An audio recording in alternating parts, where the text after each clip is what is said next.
Olá!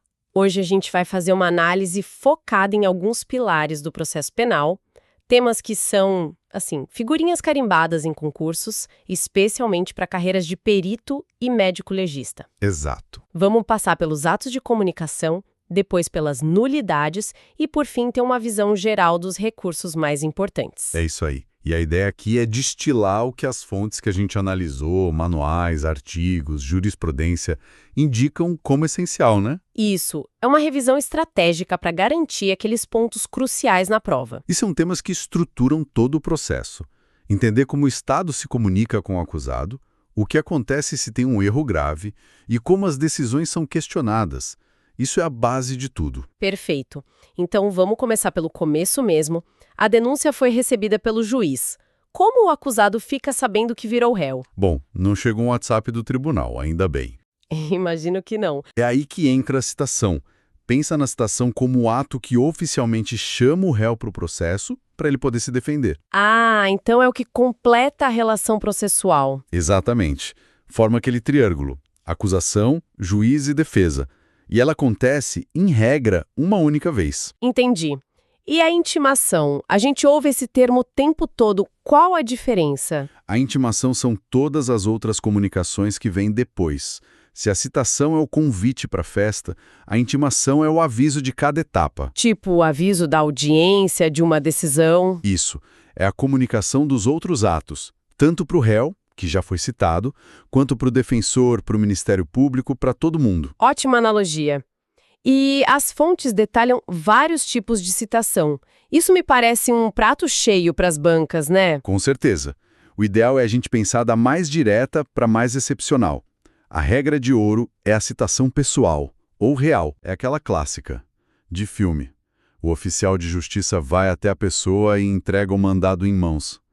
É o que está no artigo 351 do CPP. Tá, mas e se o réu mora, sei lá, em outra cidade, outro estado? Boa pergunta. Aí entra a cooperação entre juízos. Se o réu está em outra comarca, a gente usa a citação por carta precatória. Carta precatória. Isso. O juiz do processo, o deprecante, pede para o juiz de onde o réu está, o deprecado, para ele fazer a citação por lá. É um, por favor, cite essa pessoa aí para mim. Faz todo sentido. Mas o pior cenário deve ser quando ninguém sabe onde o réu se meteu. O processo para. Não para, mas ele entra num modo de espera, digamos. Para esses casos, quando o réu está em local incerto, a gente tem a citação por edital. A famosa citação ficta, né? Exatamente. Porque é uma ficção. A gente publica um edital e presume que ele leu. Mas, sendo bem sincera, isso parece frágil. Qual a chance de alguém ler um diário oficial para ver se está sendo processado? A crítica é essa mesma. E a lei sabe desse risco.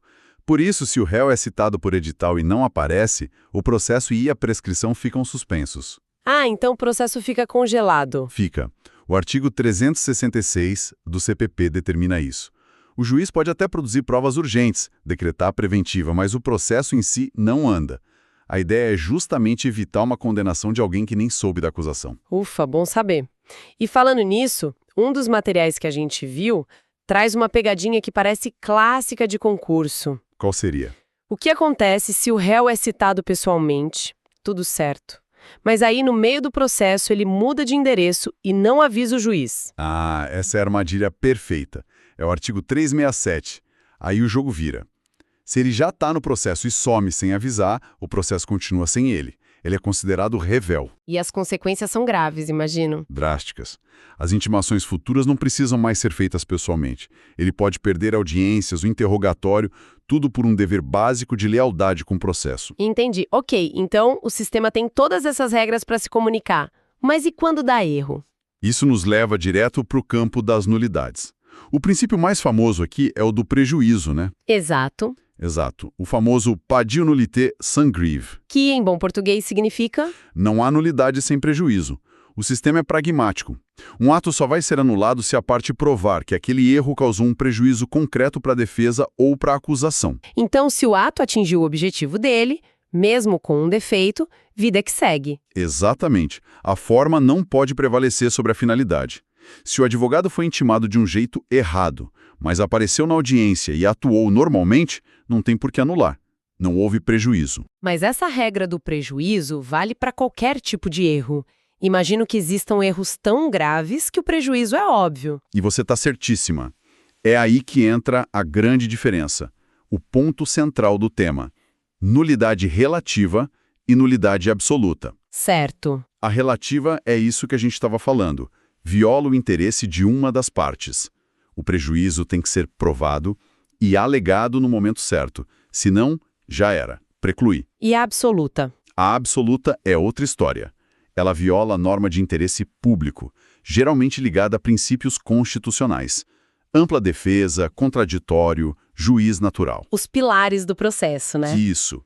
Nesses casos, o prejuízo é presumido. Ele é tão grave que nem precisa de prova e pode ser declarado a qualquer tempo, até de ofício pelo juiz. E falando nesses erros graves, as fontes dão muito destaque para uma mudança importante sobre o reconhecimento de pessoas. Como isso se encaixa aqui? Esse é o exemplo do momento. É tema quentíssimo para concurso. O artigo 226 do CPP, que dá as regras para o reconhecimento, por décadas foi visto como uma mera recomendação. Ah, então se a polícia não seguisse, colocar a pessoa ao lado de outras parecidas, tudo bem. Pois é, era visto como uma mera irregularidade. O problema é que vários estudos mostraram que reconhecimentos mal feitos são uma das maiores causas de condenação de inocentes. Nossa! Diante disso, o STJ e depois o STF deram uma virada histórica. E o que eles decidiram? Que o artigo 226 não é sugestão, é exigência. Não seguir as regras gera nulidade absoluta do reconhecimento.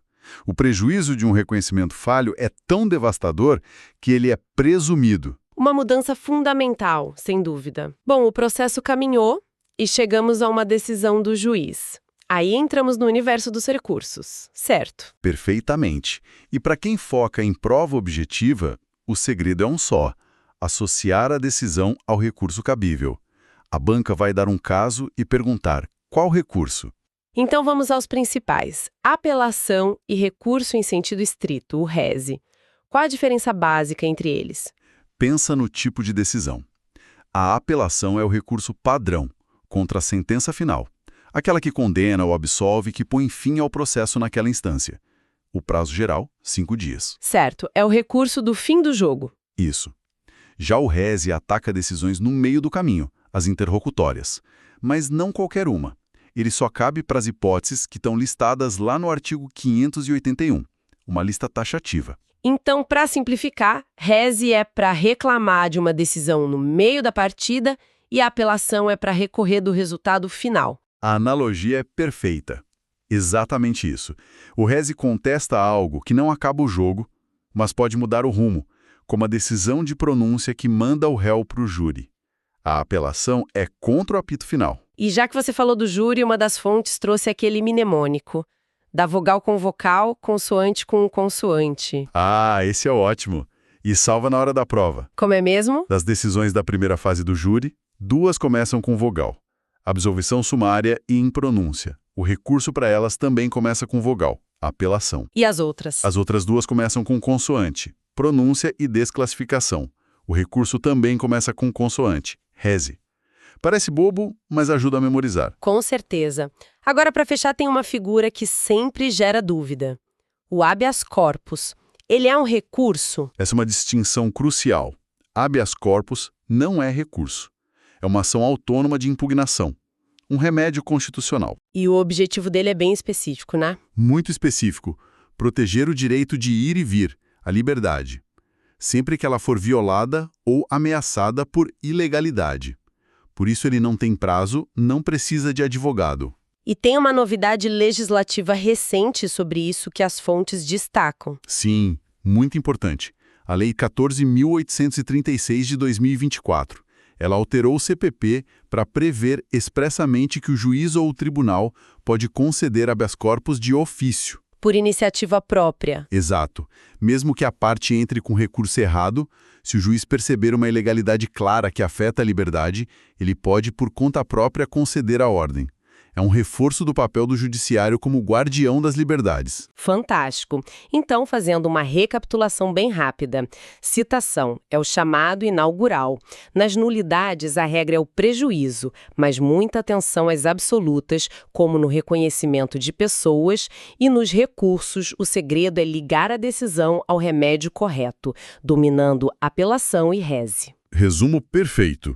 E toda essa nossa conversa sobre a importância das formas, dos ritos como garantia contra o arbítrio, me deixa com uma reflexão final. Manda. Especialmente para quem vai atuar na área. Nesse cenário de hoje que busca tanta eficiência, tanta celeridade, até que ponto a gente pode flexibilizar essas formalidades? Onde que a gente traça a linha para que a busca por uma justiça mais rápida não se transforme sem querer numa justiça menos segura? Esse é o grande dilema.